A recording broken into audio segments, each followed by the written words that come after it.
The University of South Africa is hosting a community engagement on the country's G20 presidency. The program is looking at South Africa on the continent and the world while focusing on global governance, peace, justice and human rights. The event is actually organized by the International Relations Department and UNISA. Watching developments for us is SABC News reporter Khayelihle Khumalo, who joins us now live from Pretoria. And Khayelihle, we had anticipated a number of G20 related events in the lead up to the main summit later this year, and I suppose this is just one of them.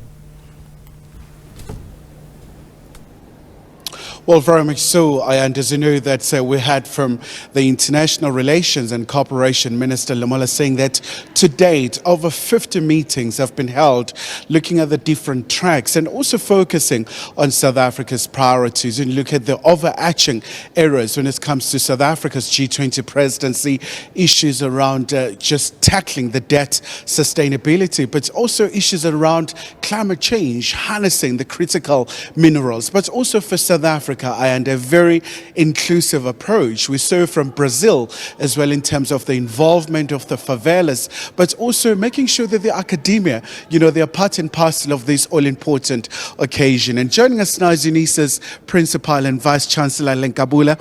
So once again, Vice Chancellor, speaking to that theme of collaboration, but also counting and tapping into the repository of the knowledge offered by the universities when it comes to G20, and also looking at all these critical priorities facing South Africa with the geopolitical tension and all sorts of things. Thank you very much for the opportunity.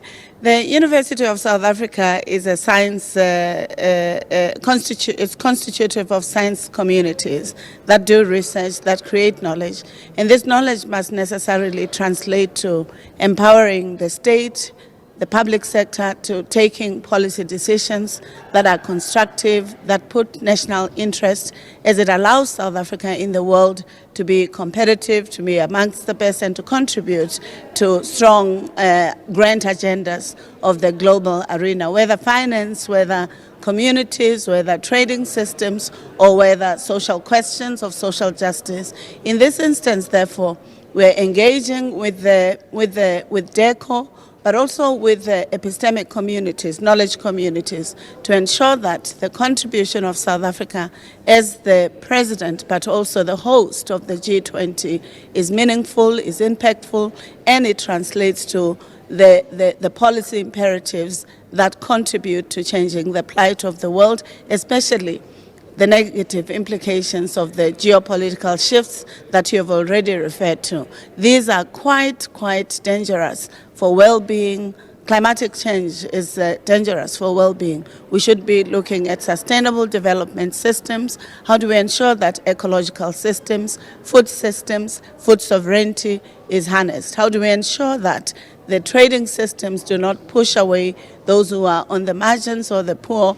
Or Africa is not just only contributing 2%, despite of the fact that it's natural resources, whether biotic or mineral resources, are at the center of the digitization economy. So it's very important that universities are partners to the state, to private sector, to civil society, and to mobilizing communities to being agents for change locally, but also globally.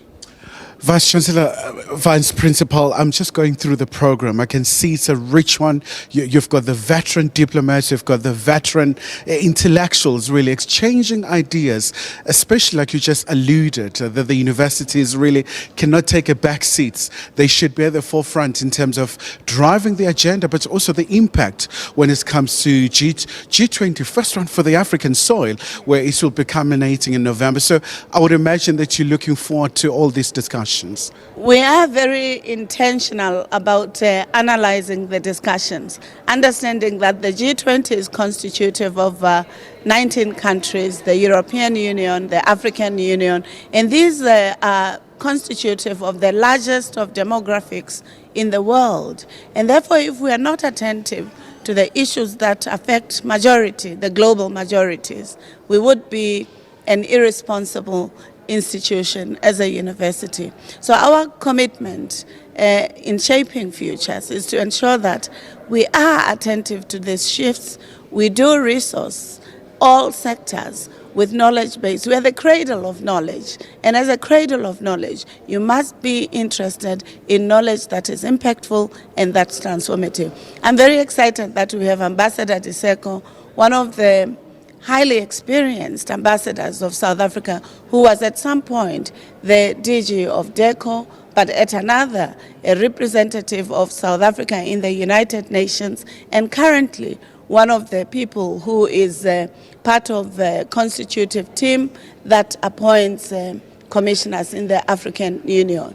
These are resources that enable us to mediate science diplomacy and look into how, therefore, the engagements are not just a pie in the sky or theorization only without the practice or praxis of empowering societies. So I'm quite excited. It's not just Ambassador DIRCO. There are many from other environments. We're hoping for rich discussions. We hope that the society will take a moment to pause to say, what are the grand challenges of South Africa? How do we work together to solving them? Do we leave this to just politicians, or do we work as a collective, politicians, scientists, business societies, and others, to co-construct a successful country? I think South Africa has the best opportunities. We have demonstrated it with the World Sustainable Development Conference. We have demonstrated it with the Anti-Racism Conference that helped the country to direct its attention to how majority of Africa's peoples, but also indigenous peoples from other countries, were being trampled upon or their lives were not. The same is true to how do we attack violence in our societies, not just gender-based violence and femicide, but structural violence that continuously recreate poverty and do not attend to economic measures that address poverty. So I'm quite excited because there are a range of themes, of topics, of ideas that I think students, societies, politicians, business people, and media must be interested in. And before we let you go, Prof, all of this happens as we mark a very important month, Africa Month, where it's about reflecting on the journey for Africa, from the journey of OAU to AU now, but all these challenges, whether you're looking at peace and security and many other issues of economic development, and also for G20 to lead in terms of the global agenda, and South Africa really at the heart of this conversation. I think South Africa has demonstrated something quite beautiful, perhaps from our experience of fighting against apartheid. And therefore, this logic and grammar of Ubuntu, where we want every human being anywhere in the world for their dignity and integrity to be affirmed. And I think that's the role that South Africa must at all times demonstrate. And it's very evident in the theme of the G20, addressing equality, solidarity, and ideas of ensuring that sustainability and other aspects are centered, especially if you take consideration of the fact that the Sustainable Development Goals will not be achieved by 2030. We in the continent must be at the center of ensuring that they are meaningful, they are transformative, and investments are made so that they were able to address some of these challenges. In this month, when we celebrate Africa Day, I'm quite appreciative that UNISA will be hosting multiple events within the continent. We're going to be hosting the digitization of our liberation leaders, heroes here on campus. Dr. Mutsuku Peku archival materials will be showcased.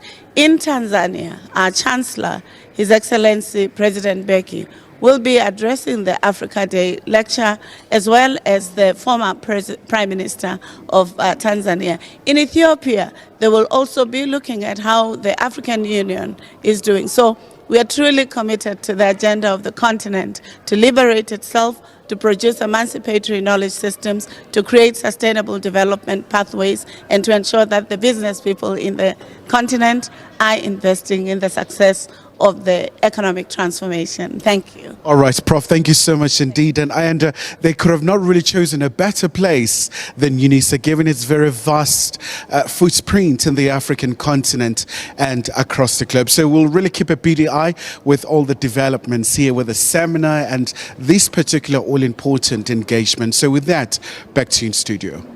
Khayelihle Khumalo live to us there from Pretoria. For now, Khayelihle, thanks very much indeed.